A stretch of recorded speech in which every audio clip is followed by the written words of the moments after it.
It has been quite fascinating to see different indie developers in this generation taking a crack at creating retro-styled arcade games of all sorts.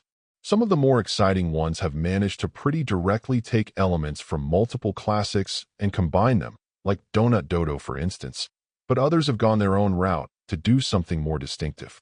While Mayhem Mail absolutely has some classic flavor, reminding me a bit of old-school titles like Flippy or perhaps Mappy, there's no question that it has staked out a much higher degree of difficulty than the old-school norm, which ends up making it stand on its own.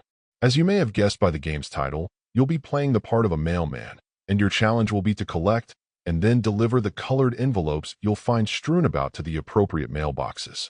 While this starts out feeling somewhat simple enough, it doesn't take very long before you'll be spending your time cursing the various elements that make stages quite challenging.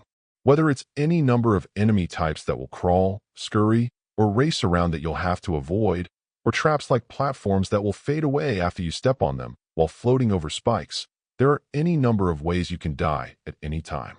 For an added challenge, if you're trying to drive up your score, you'll also want to grab all of the envelopes at once, and then keep track of which mailboxes you need to deliver them to in order to earn every point possible.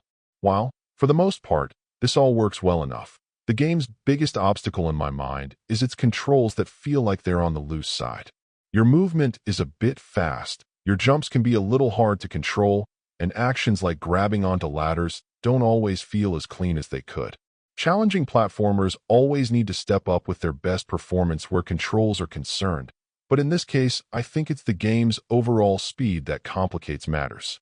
Even when you're mentally prepared with your plan for how to survive challenging platforming situations, keeping in control and on top of the timing and accuracy of everything you're doing can be a pain.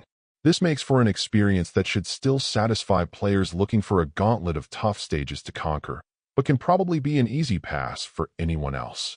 Overall, my final score for the game ended up being a 7.2. And if you're interested in picking it up, it's currently available on the Switch eShop for $4.99. Thank you for taking the time to listen to this review.